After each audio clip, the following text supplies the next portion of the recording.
यहाँ कुछ नौकरी हो रहा है, कैसा अपना बिजनेस हो रहा है, कर रहे हैं, किसी किसी का शादी हो गया है। इसलिए कि मनमना ढंग से आदमी रहता है, मनमना ढंग से नहीं, डिफाइंड लाइफ है ना। एक पत्नी के साथ व्यक्ति रहता है, तो ये मनुष्य समाज के लिए है। धर्म भगवान के द्वारा दी गई नियम है। धर्मम तो साक्षात भगवत प्रणीतम। भगवान ने ये नियम बनाया है जिसको धर्म कहते हैं। इसके माध्यम से भगवान लोगों को शिक्षा देते हैं कि समाज में हमको जीना है तो हम कैसे अपना जीवन धारण कर सकते हैं, हमको जीवन, हमारा जीवन कैसे होनी चाहिए, किस हिसाब से हमको जीवन बिताना चाहिए। क्यों ये बात भगवान ने क्यों बताए? इसलिए बताए कि अगर हम सही जीवन जीने का कला भगवान से सीख लिया तो हमारा कल्याण हो जाएगा। तो इसीलिए पृथ्वी में सभी समाज में धर्म बल के कुछ चर्चा होती है। धर्म बल के कुछ वस्तु हैं, चाहे क्रिश्चियन कहे, इस्लाम कहे, हिंदू कहे, जो भी है, मतलब कुछ जाते हैं कहीं ना कहीं धर्म अनुष्ठान, धर्म करने के लिए। तो इसीलिए ये जो गीता शास्त्र है, भगवान को जानने के लिए, धर्म जागरण करने के लिए, जीवन की कला सीखने के लिए, ये भगवान ने ये दिया है हम लोगों को। भारतवर्ष में प्राय सभी गृहस्थ के घर में गीता होती है। कुछ लोग इसको एक ऐसे ग्रंथ, पुण्य ग्रंथ मानते हैं कि इसको घर में रखें तो इससे हमारा कल्याण होगा। और गीता को रोज़ पूजते हैं, पूजा करते हैं। ठीक है, वो भी ठीक है, गीता भगवान की वाणी है, भगवान है तो पूजा करना उचित है। लेकिन गीता को पूजा करके उतना में सीमित नहीं रखना चाहिए।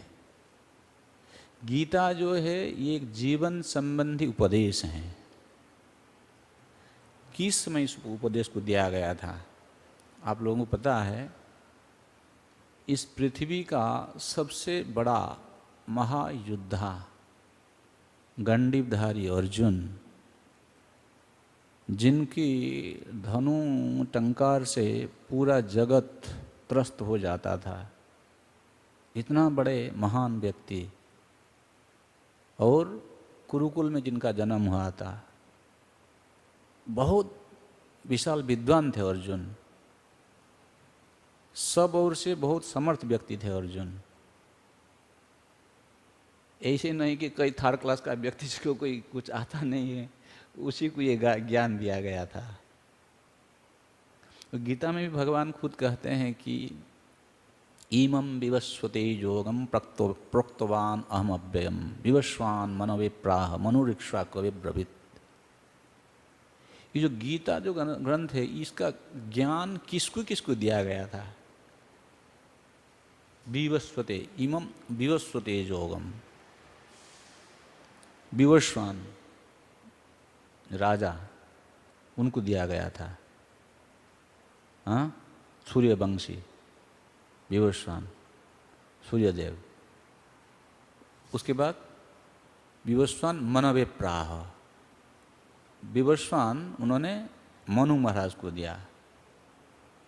मनु जो पूरा मनुष्य समाज के जिनसे जो मतलब हेड हैं, ऐसे समझना चाहिए, पूरा मानव समाज के। ये हिंदू मुसलमान कोई बात नहीं है यहाँ। मनोविप्राह, मनु से मनुष्य आता है। अच्छा, मनु इक्ष्वाकु अब्रवीत। जैसे रामचंद्र की वंश में इक्ष्वाकु महाराज हुए हैं, आप लोगों को पता होगा, बहुत बड़े महाराज जी थे, महाराज थे, उनको ये ज्ञान प्राप्त था। और अभी अभी द्वापर युग में भगवान ने गांडीवधारी महावीर अर्जुन को ये ज्ञान भगवान ने दिए थे। और किस परिस्थिति में दिए थे? अगर ये प्रश्न पूछा जाए, ऐसे हुआ था क्या, जैसे हम लोग यहाँ जाते हैं तो बड़े बड़े स्कूल कॉलेजों में पढ़ते हैं, कई सालों तक बैठते हैं, ऑर्गेनाइज्ड वे से बहुत सारे टीचर्स आते हैं, हमको कुछ पढ़ाते हैं, सीखते हैं, तब हम लोग को कुछ ज्ञान होता है।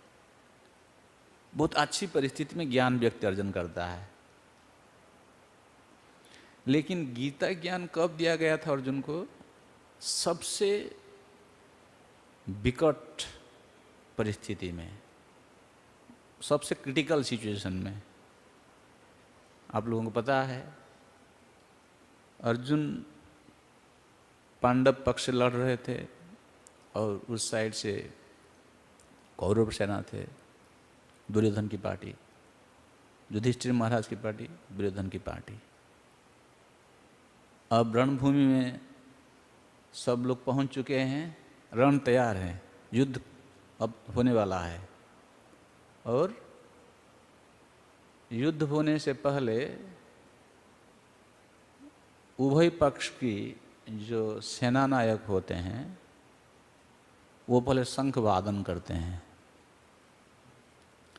शंख वादन के द्वारा ये घोषित किया जाता है कि अब युद्ध शुरू होगा। तब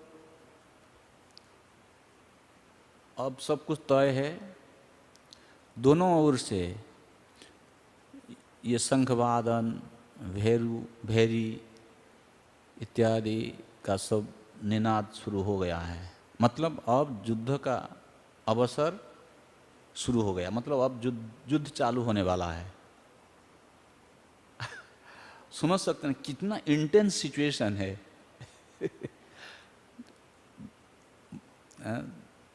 दोनों ओर से इतनी सारी सेनाएं वहाँ उपस्थित है, मौजूद हैं। अब युद्ध अभी चालू होने वाला है। अर्जुन अपना गांडीव ऊपर उठाए, ऐसे हिलाए, मान लीजिए सिग्नल दे रहे हैं, रुक जाओ रुक जाओ। तो अर्जुन इतने बड़े महान व्यक्ति थे, तो जब अर्जुन ऐसे सिग्नल दिए तब रुक गया युद्ध। क्यों? उस समय अर्जुन के मन में कुछ भ्रम पैदा हुआ था।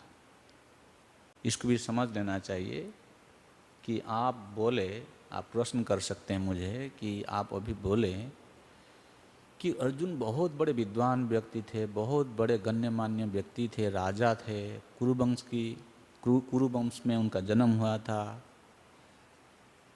तो उनको पता है अभी युद्ध होने वाला है, फिर उनमें शंका क्या हो गया कि अब सबको रुकने के लिए क्यों बोल दिए?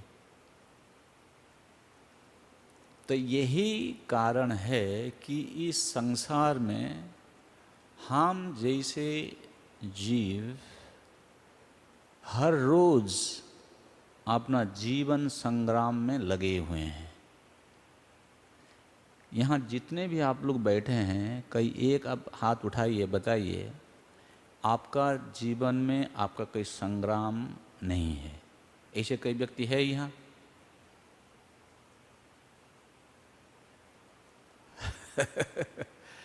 तो सबका जीवन में कुछ ना कुछ संग्राम चल रहा है ना? तो संग्राम की हल क्या है, कैसे उसकी समाधान किया जाए? ये जो शिक्षा भगवान पूरी मानव सभ्यता को देने चाहते थे, इसीलिए भगवान अर्जुन के मन में ये भ्रम पैदा किए। भगवान जो हैं सभी जीवों के हृदय में परमात्मा के रूप में रहते हैं, और अर्जुन को प्रेरित किए भगवान की तुम अब माध्यम बन जाओ। सर्वोपनिषद गाव दुग्धा गोपालनंदन पार्थवत्स सुधीर भक्ता दुग्धम गीतम मृतम महत्। भगवान ने ये किया। ये भी शंकराचार्य का उक्ति है। क्या कहते हैं कि सर्वोपनिषद गाव, जितने सारी उपनिषद है इसको गाभी के समान माना गया। एक गाभी के रूप में इसको मानते हैं उपनिषद को, सर्वोपनिषद गाव। अगर उपनिषद गाभी हुआ, गाभी दूध देती है, तो दूध लेने के लिए बछड़ा चाहिए, बछड़ा नहीं हो तो दूध नहीं होगा। तो बछड़ा कौन है, दूध क्या है, कह रहे हैं कि और दोहन कौन करेगा, दुग्धा गोपाल नंदना, कृष्ण स्वयं दोहने वाले बन गए। उपनिषद को दोहन करने के लिए भगवान स्वयं आए। और बछड़ा कौन है, अर्जुन बछड़ा बन गया है। अभी अर्जुन को पहले पिलाया, और अर्जुन के माध्यम से जो गीता का ज्ञान जो है वो है दुग्ध है, ये सबको भगवान पिलाना चाहते हैं। मतलब अर्जुन की जो विषम परिस्थिति थी जीवन में, निर्णय लेने के लिए उनको विवश किया गया था कि क्या करना चाहिए इस परिस्थिति में। मोह उत्पन्न हो गया कि हमारे ये सब अपने रिश्तेदार के बीच में ये लड़ाई होने वाला है, हमारे गुरु हैं, हमारे पितामह हैं, भाई हैं, साला संबंधी सब यहाँ जुटे हुए हैं, इनके विरुद्ध में कैसे मैं ये युद्ध कर सकता हूँ। अर्जुन का ये प्रॉब्लम था। हम लोगों का प्रॉब्लम क्या है, इतना परिवार है, इनको कैसे खिलाया पिलाया जाए, ये करने से ये समस्या होती है, वो करने से ये समस्या हो जाता है, दूसरा तरीका। लेकिन समस्या एक ही है, जीवन का संग्राम चल रहा है। तो जो उनका भी कर्म के लिए संग्राम था अर्जुन का, कि युद्ध करना भी एक कर्म है क्षत्रिय के लिए। क्षत्रिय का धर्म होता है युद्ध करना, उनका कर्तव्य है प्रजा रक्षा के लिए। आप अपनी प्रजा पालन के लिए, मतलब आपकी परिवार, आपका एक्सटेंडेड फैमिली, इनकी पालन पोषण के लिए भी आपको भी कर्म करना पड़ेगा, कर्म कर रहे हैं। इस कर्म भूमि में आपको युद्ध संग्राम लड़ना पड़ रहा है। और उस समय मन में बहुत सारी समस्याएं, शंकाएं आती है। क्यों? इसको हम लोग मान लेते हैं कि ये तो धर्मशास्त्र है। तो धर्म में अगर धर्म करते तो ये बताता है, कई के बताता है, अरे भाई गीता में बताया गया है स्वर्ग जाने के लिए, स्वर्ग जाना है, गीता में बताया गया है। भाई स्वर्ग क्या है? हाँ हाँ, स्वर्ग में बहुत सारे देवता लोग रहते हैं, चंद्र इंद्र इत्यादि रहते हैं। वहाँ जाने से बहुत अच्छा अच्छा भोग मिलेगा। आप यहाँ भोग भोगने के लिए इतना काम कर रहे हैं, लड़ाई कर रहे हैं, ये दुनिया कोई कुछ काम का नहीं है, ये सब लड़ाई झगड़ा का है। ये इसको पालन करो, तुमको स्वर्ग मिलेगा। कहाँ? जहाँ जाने से बहुत अच्छे अच्छे भोग मिलेंगे। कुछ लोगों की ये मान्यता है, वो भी बताया गया है यहाँ, ये कोई झूठ बात नहीं है। त्रैविद्यामां सोमपा पूत पापा यज्ञैरिष्ट्वा स्वर्गतिं प्रार्थयन्ते ते पुण्यमासाद्य सुरेंद्रलोकम अश्नन्ति देव दिवि दिव्य भोगान। ये गीता का श्लोक है। यहाँ स्पष्ट रूप से बताया गया है कि हाँ, स्वर्ग प्राप्ति हो सकती है। अपना अच्छा कर्म करता है व्यक्ति, पुण्य कर्म करता है, धर्म करता है तब। बल्कि ये जो मान्यता है सिर्फ हिंदू समाज में नहीं है। जैसे इस्लाम में जाइए या क्रिश्चियनिटी में जाइए, उन लोगों में भी ये मान्यता है कि स्वर्ग बोल के कुछ जगह है, वहाँ जाना है धर्म करके। ये आंशिक संदेश, गीता का। भगवान ने बताया, हाँ तुम जाना चाहते कि जानती देवव्रता देवान पितृन जानती पितृन व्रता भूतानि जानती भूतेज्या जानती मज्जा जिनोपिमाम। यहाँ भगवान ने थोड़ा कुछ क्लू दे दिया कि ओनली स्वर्ग नहीं है, मतलब और भी कुछ है अटेंड करने के लिए। भगवान कहते हैं जो लोग देवताओं की पूजा करते हैं उनकी उनकी लोक में जाते हैं, स्वर्ग लोक में जाते हैं। जो पितरों की आराधना करते हैं, जैसे आप लोग चाइना चले जाइए, थाईलैंड चले जाइए, उस साइड में लोग पितरों की ज़्यादा पूजा करते हैं। वो लोग बहुत पितरों को मानते हैं, क्योंकि पितरों की पूजा करने से हमको बहुत सारी सुख सुविधाएं इस जगत में प्राप्त हो जाएगा, ये मान्यता है उनका। हमारे भारतवर्ष में भी कुछ लोग हैं पितरों की पूजा करते हैं। कहाँ जाएगा? पितृलोक में जाएगा, ऊपर में, ऊपर का लोक है, पितृलोक है। भूत प्रेत कभी कभी कुछ पिशाच का उपासना करते हैं, वो भूत प्रेत के लोक में जाएगा।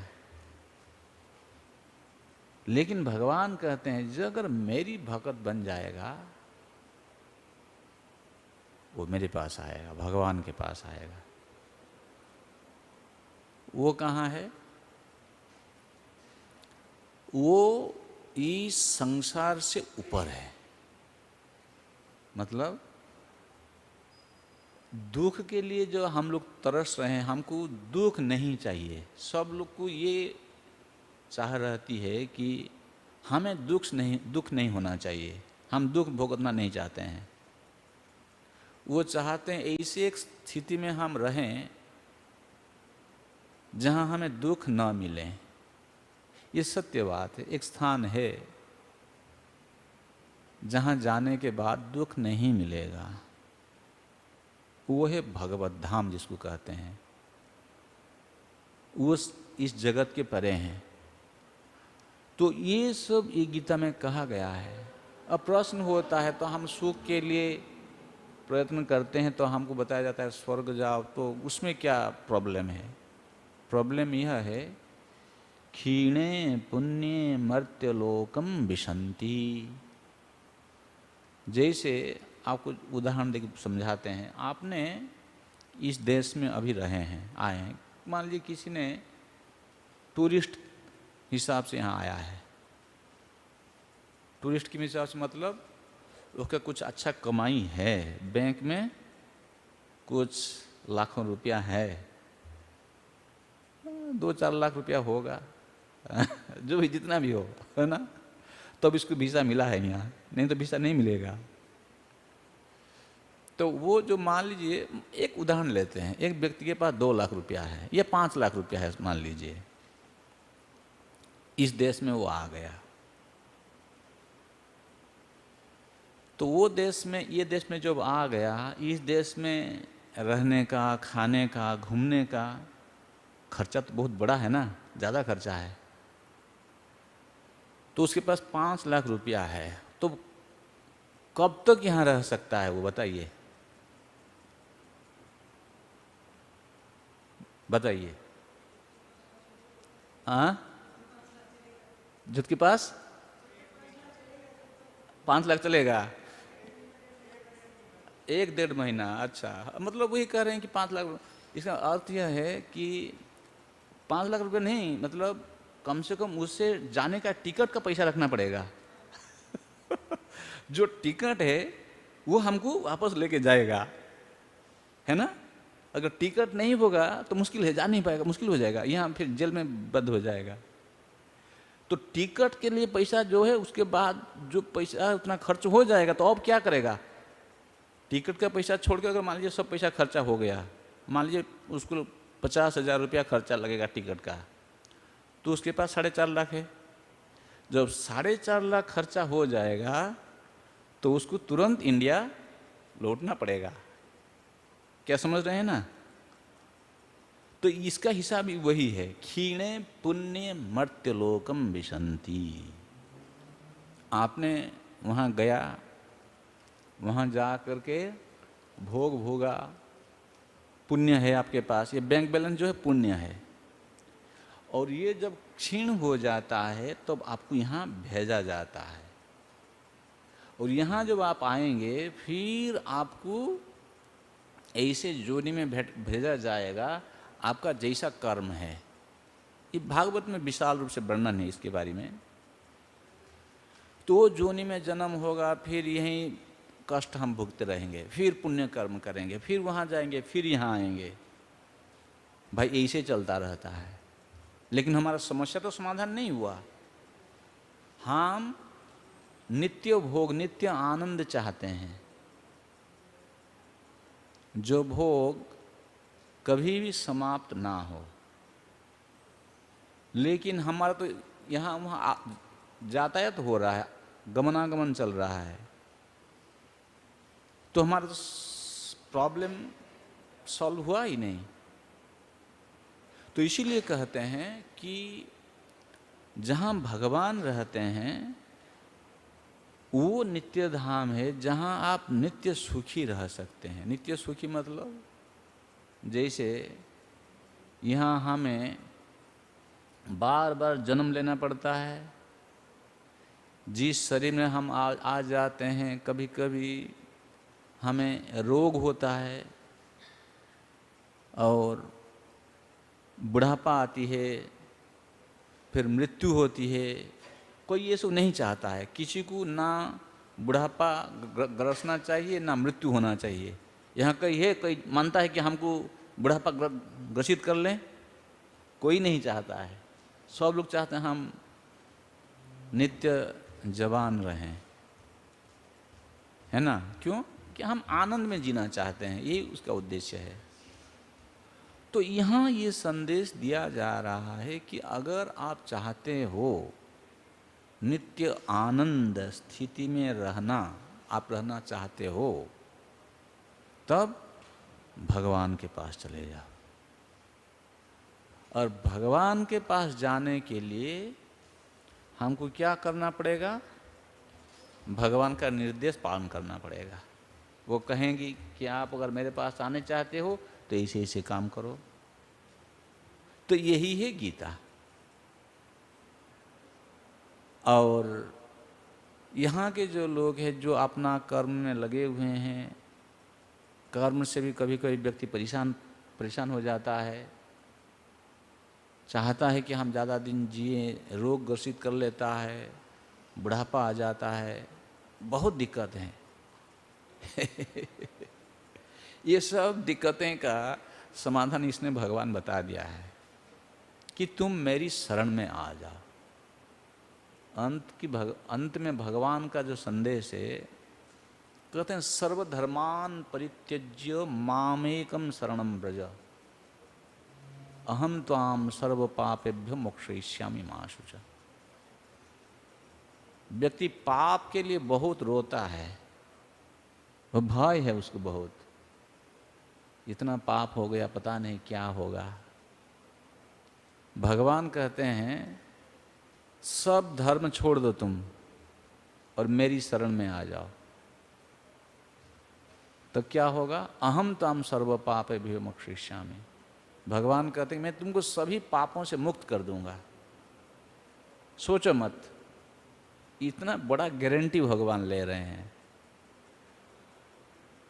और बल्कि इतना ही नहीं, भगवान गीता में कर्म करने का सही तरीका सिखाया है हमें,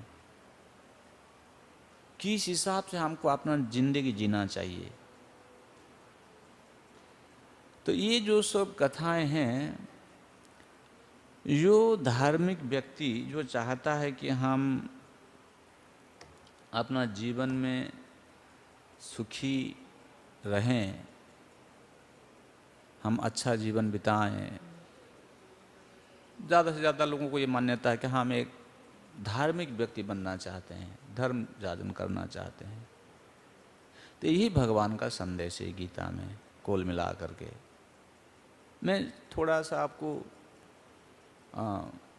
मतलब पूरा ब्रॉड व्यू अब बताया, लेकिन इस गीता में 700 श्लोक हैं, 18 अध्याय हैं। और ये 700 श्लोक में भगवान ने बहुत सारी बातें कही हैं। तो एक क्लास में तो सभी नहीं कह सकते हैं सभी बातों को, लेकिन एक मोटा मोटी आप लोग सब नए लोग हैं तो आप लोगों को तो ज़्यादा श्लोक बोलने से कुछ फ़ायदा नहीं है।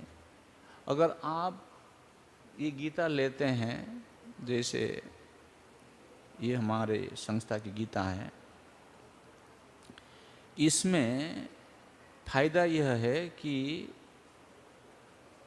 श्लोक हैं, श्लोक संस्कृत में हैं और हर शब्द का अर्थ दिया गया है, अनुवाद, उसके बाद श्लोक का अनुवाद दिया गया है और अनुवाद के बाद हर श्लोक का कुछ विशेष संदेश हैं जो भगवान हमें देना चाहते हैं।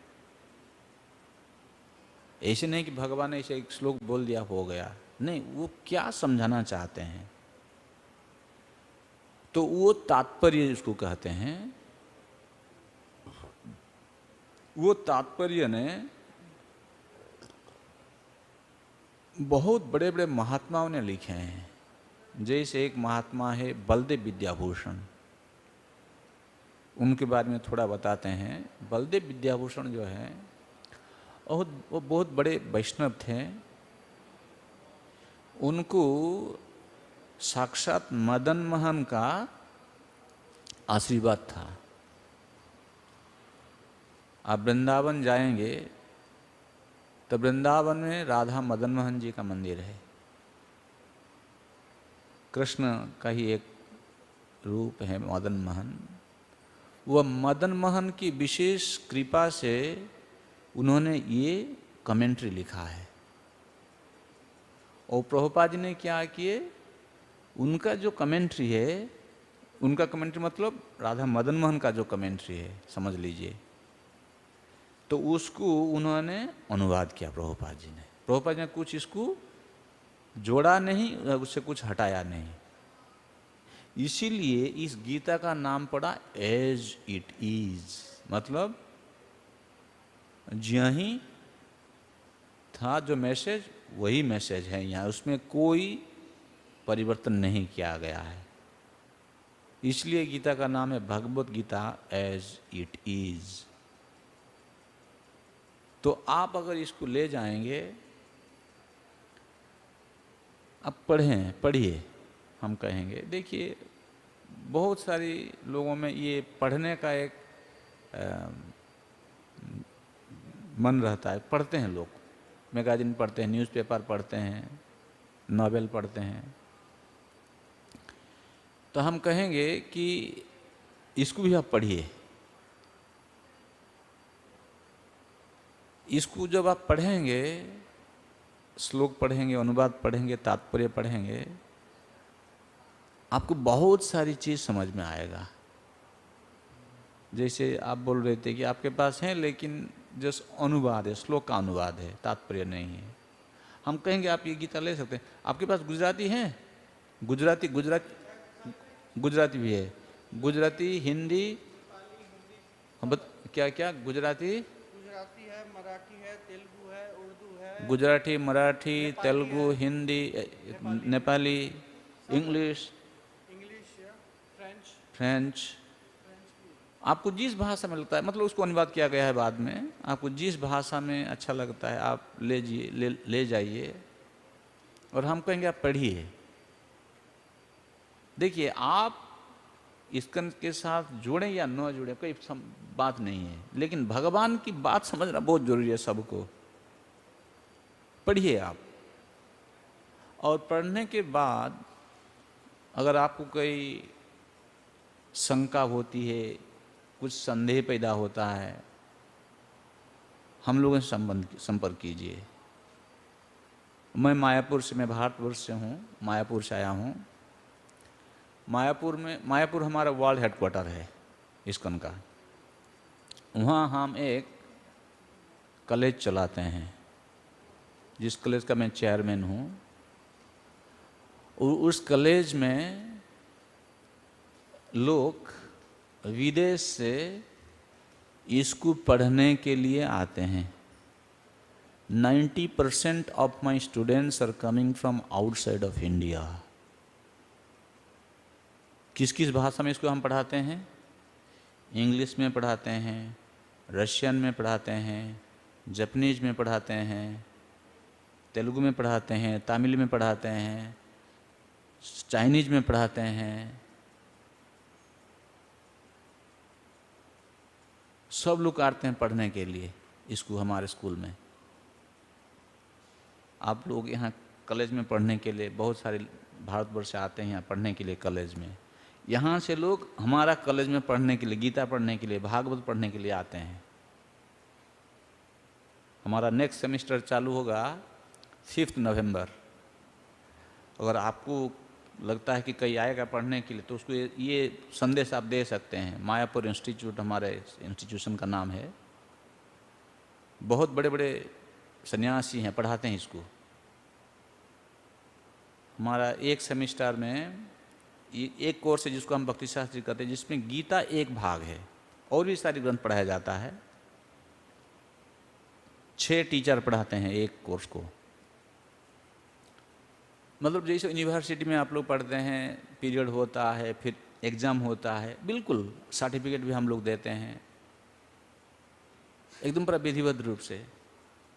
तो कहने का मतलब यह है कि ये जो गीता का जो शिक्षा है सबके लिए ज़रूरी है और इसको अपना जीवन का एक पाठ्यक्रम के रूप से पढ़ना चाहिए। तब जीने का कला हम सीखेंगे। आप खुद निर्णय ले पाएंगे विषम परिस्थिति में। जैसे अर्जुन का विषम परिस्थिति में उनको निर्णय लेना था ना, तो विषम परिस्थिति का निर्णय भगवान ने अर्जुन को सिखाया इस ज्ञान के माध्यम से। हम लोगों के भी जब विषम परिस्थितियां खड़ी होती है उस समय हम निर्णय कैसे लें, वो कला अगर हासिल करना है, उस योग्यता हमको हासिल करना है तो इससे वो प्राप्त हो जाएगा। तो इसीलिए हम कहेंगे आप लोग यहाँ आए हैं, अच्छा लग रहा है, इसको आप लेके जाइए, ग्रंथ पढ़िए और हम लोगों के साथ संबंध रखिए। जब कोई शंका होगा तो हम लोग शंका का निरासन कर सकते हैं। विशेष करके आप लोग यहाँ रहते हैं तो यहाँ आइए। अगर कभी आते हैं तो पढ़ना चाहते हैं तो मायापुर में आइए, एनरोल कीजिए, तो हम आपको पढ़ाएंगे, सिखाएंगे। तो ठीक है, मैंने कुछ ऐसे जनरल संदेश दिया। अगर किसी का कोई प्रश्न है, कुछ मंतव्य है तो आप लोग पूछ सकते हैं। कोई प्रश्न हो, you don't need to be shy। आप प्रभु जी आपका उत्तर देंगे, तो आप कोई भी प्रश्न पूछ सकते हैं। Anybody?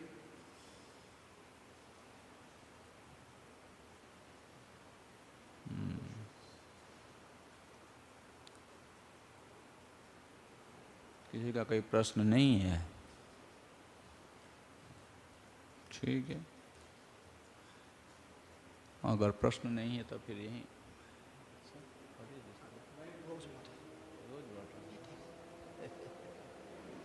Thank you. तो प्रभु जी मेरा प्रश्न है कि भगवान ने अर्जुन को माध्यम बनाया 5 पांडवों में से, तो ऐसा क्यों कि अर्जुन को ही माध्यम बनाया? 5 पांडवों में से युधिष्ठिर महाराज या 4 पांडव और भी थे, उनको माध्यम बना सकते हैं। देखिए, अर्जुन के साथ भगवान का सख्य भाव था। अर्जुन भगवान के सखा थे और भगवान के भक्त भी थे।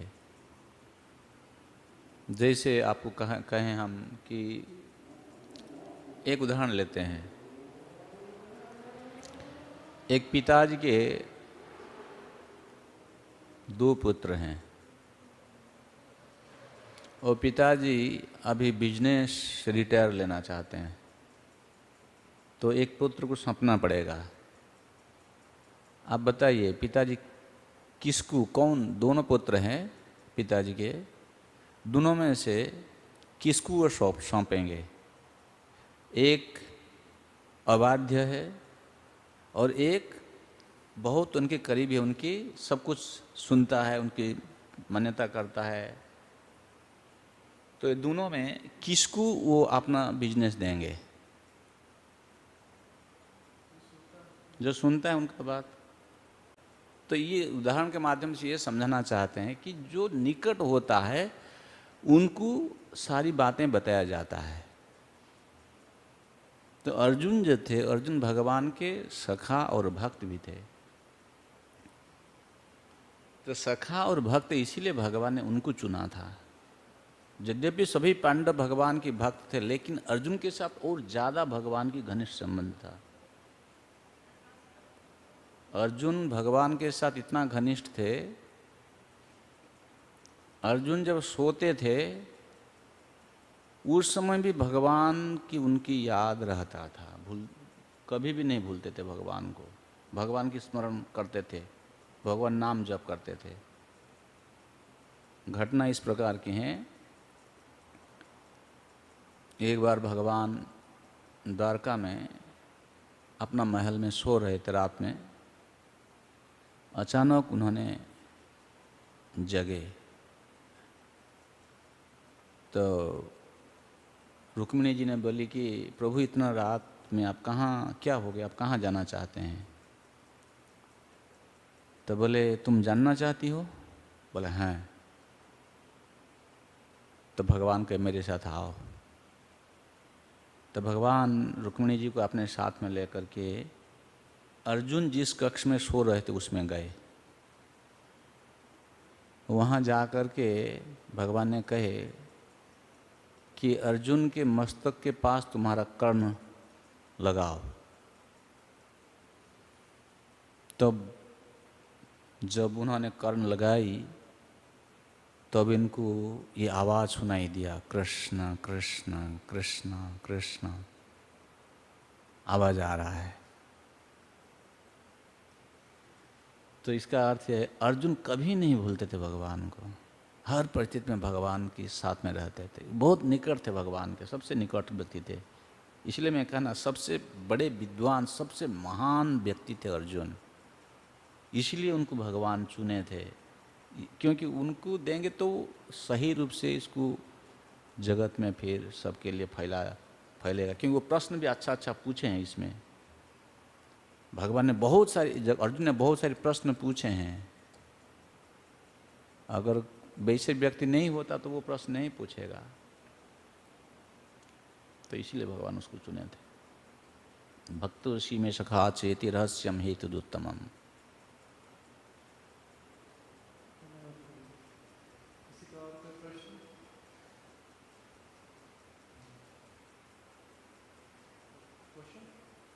नहीं,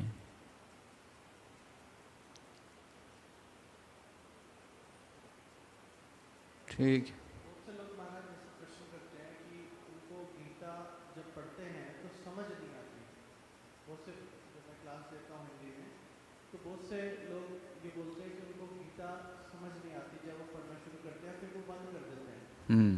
सही बोल रहा हूँ मैं? ऐसा ही है कि हम गीता पढ़ना शुरू करते हैं और समझ नहीं आती, फिर तो समझ में नहीं आता। इसलिए तो हमने बताया ना, इसमें जो तात्पर्य पढ़ाया दिया गया है ये बहुत सरल भाषा से बताया गया है। इसको पढ़िए। अगर इसको समझ में नहीं आता है, मैंने बताया हम एक स्कूल चलाते हैं, आप हमारा नंबर ले लीजिए, कभी भी आप मुझको मैसेज कर सकते हैं। I will answer, I will respond to your queries, any question. तो किसी से सीखना पड़ेगा। जैसे हमने पढ़ा है, ऐसे नहीं कि मैं इसको पढ़ा हूँ अच्छे से। जिस स्कूल में मैं पढ़ा था आज इस स्कूल का मैं चेयरमैन हूँ। जैसे मैं कहा कि 90% of my students are coming from outside of India. 11 एकड़ जमीन लेकर के हमारा कैंपस है। तो बहुत अच्छी हम लोगों के पास मटेरियल्स है, सोर्सेस है। आपको जिसको पता नहीं है आओ हम लोगों से प्रश्न पूछो तो हम बताएंगे, समझाएंगे। आप लोग मायापुर गए हैं? कहीं नहीं गया। आपको पता है मायापुर कहाँ पर है? एक उनको पता है, और किसी को पता है?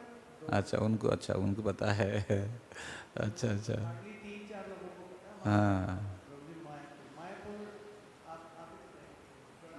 वो कलकत्ता से 123 किलोमीटर्स टुवर्ड्स नॉर्थ।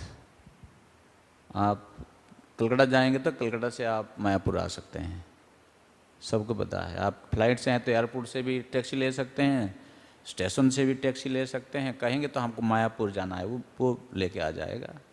और हमारे वहाँ रहने का सब कुछ बंदोबस्त है, अच्छा गेस्ट हाउस है। ये वर्ल्ड हेडक्वार्टर है ना, बहुत बड़ा संस्था है। भोजन रहने का सब कुछ बंदोबस्त है वहाँ, आश्रम में जैसे होता है वहाँ आ सकते हैं कभी भी। साल में जब आप लोग इंडिया आते हैं आइए। ठीक है।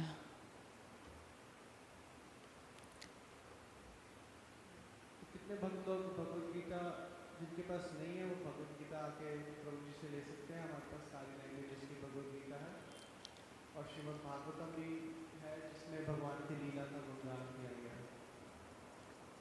तो आप लोग आगे आके प्रभु जी से हमारा अभी एक मीटिंग है प्रभु जी, मैं मीटिंग के लिए जा रहा हूँ। आप अगर किसी को लेना है तो आप दे दीजिए। ठीक है, ठीक। हरे कृष्णा। श्रील प्रभुपाद की। पद्मानंद प्रभु की हरे कृष्णा।